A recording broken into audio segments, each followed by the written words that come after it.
Hi friends, welcome to my YouTube channel. ಎಲ್ಲ ಹೇಗಿದ್ದೀರಾ? ಚೆನ್ನಾಗಿದ್ದೀರಾ ಅಂತ ಭಾವಿಸ್ತೀನಿ. ತುಂಬ ದಿನ ಆದಮೇಲೆ ಇವತ್ತು ವಿಡಿಯೋ ಮಾಡ್ತಾ ಇದ್ದೀನಿ. ಏನು ವಿಶೇಷ ಅಂದರೆ ನೋಡ್ತಿರ್ಬೋದು, ಇದನ್ನು ನೋಡೇ ಗೊತ್ತಾಗಿರುತ್ತೆ ಇದು ಯಾವ ಪ್ಲೇಸು ಏನು ಅಂತ. ಯಾಕೆಂದರೆ ಹಾಸನವ್ರಿಗಂತೂ ತುಂಬ ಚೆನ್ನಾಗಿ ಗೊತ್ತು. ಆಲ್ಮೋಸ್ಟ್ ಎಲ್ಲರೂ ಒಂದು ಸರಿನಾದ್ರೂ ಹೋಗಿರ್ತಾರೆ. ಇಲ್ಲಿನ ವಿಶೇಷ ಏನು ಅನ್ನೋದನ್ನು ಸ್ವಲ್ಪ ಚಿಕ್ಕದಾಗಿ ನನಗೆ ಎಷ್ಟು ಗೊತ್ತು ಅಷ್ಟು ಈ ವಿಡಿಯೋದಲ್ಲಿ ತಿಳಿಸ್ತೀನಿ. ಇದು ವೀರಾಪುರ ಊರಲ್ಲಿ ಇರೋವಂಥ ಮಳೆ ಮಲ್ಲೇಶ್ವರ ಸ್ವಾಮಿ ಅಂತ. ಇದು ಬೆಟ್ಟದ ಮೇಲಿದೆ. ತುಂಬ ಅಂದರೆ ತುಂಬ ಸಖತ್ತಾಗಿ ಅದ್ಭುತವಾಗಿ ಮಾಡಿದ್ದಾರೆ.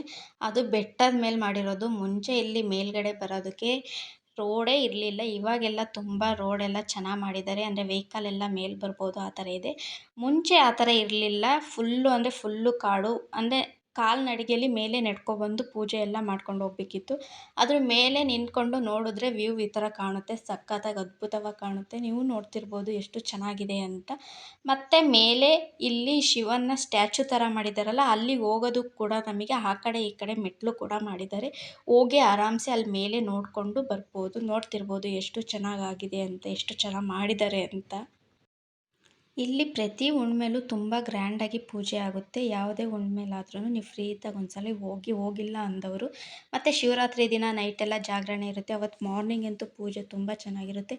ಆ ಟೈಮಲ್ಲೂ ಒಂದ್ಸಲ ಹೋಗಿ ನೋಡಿ, ತುಂಬ ಚೆನ್ನಾಗಿರುತ್ತೆ. ಮತ್ತು ಇಲ್ಲಿನ ವಿಶೇಷ ಏನಂದರೆ ಅರ್ಜುನ ಇಲ್ಲೇ ತಪಸ್ಸು ಮಾಡಿರೋದು. ಅಲ್ಲಿ ನೋಡ್ತಿರ್ಬೋದು ಬಾಣ ಬಿಡೋ ಥರ ಕಾಣಿಸ್ತಿದೆಯಲ್ಲ, ಅಲ್ಲಿ ನಿಂತ್ಕೊಂಡು ಬಾಣ ಬಿಟ್ಟು ಅಲ್ಲಿ ಒಳಗಡೆ ನೀರಿದೆ ನೋಡ್ತಿರ್ಬೋದು. ಜೇನುಹುಳ ಥರ ಎಲ್ಲ ಕಾಣಿಸ್ತಿದೆಯಲ್ಲ, ಅಲ್ಲಿಂದ ಅಲ್ಲಿ ಏನಾದರೂ ನಾವು ಹರಕೆ ಮಾಡಿಕೊಂಡ್ರೆ ಅಲ್ಲಿಂದ ತೆಗೆದು ಐನಾರು ತಲೆಗೆ ನೀರು ಹಾಕ್ತಾರೆ, 3 ಬಿಂದಿಗೆನ. ಅದು ಅರ್ಜುನ ಇಲ್ಲೇ ತಪಸ್ಸು ಮಾಡಿರೋದು ಜಾಗ ಕೂಡ ಅಲ್ಲೇ ಇದೆ ಹಾಗೇ. ಮತ್ತು ತಪಸ್ಸು ಮಾಡುವಾಗ ಕೂರೋಕ್ಕಿದ್ದಿದ್ದ ಮಣೆ ಕೂಡ ಹಾಗೇ ಇದೆ. ನೀವು ನೋಡಿರ್ಬೋದು. ಇವಾಗೆಲ್ಲ ನೀರು ಸ್ವಲ್ಪ ಕಮ್ಮಿ ಆಗಿದೆ, ಮಳೆ ಇಲ್ವಲ್ಲ ಅದಕ್ಕೇ. ಮೊದಲೆಲ್ಲ ತುಂಬ ಅಂದರೆ ತುಂಬ ಚೆನ್ನಾಗಿ ನೀರಿತ್ತು. ಇವಾಗ ಸ್ವಲ್ಪ ಕಮ್ಮಿ ಆಗಿದೆ. ಇನ್ನು ಇದ್ರ ಬಗ್ಗೆ ಏನಾದರೂ ಬೇಕು ಅಂದರೆ ಇನ್ಫಾರ್ಮೇಷನ್ ನನಗೆ ಕಮೆಂಟ್ ಬಾಕ್ಸಲ್ಲಿ ತಿಳಿಸಿ. ಖಂಡಿತ ಅದ್ರ ಬಗ್ಗೆ ತಿಳ್ಕೊಂಡು ನಾನು ಹೇಳ್ತೀನಿ. ನನಗೆ ಎಷ್ಟು ಗೊತ್ತು ಅಷ್ಟು ಈ ವಿಡಿಯೋದಲ್ಲಿ ತಿಳಿಸ್ಕೊಟ್ಟಿದ್ದೀನಿ. ಈ ವಿಡಿಯೋ ಇಷ್ಟ ಆಗಿದ್ರೆ ದಯವಿಟ್ಟು ಲೈಕ್ ಮಾಡಿ, ಶೇರ್ ಮಾಡಿ, ಸಬ್ಸ್ಕ್ರೈಬ್ ಮಾಡಿ. ಮುಂದಿನ ವಿಡಿಯೋದಲ್ಲಿ ಸಿಗೋಣ. ನಮಸ್ಕಾರ.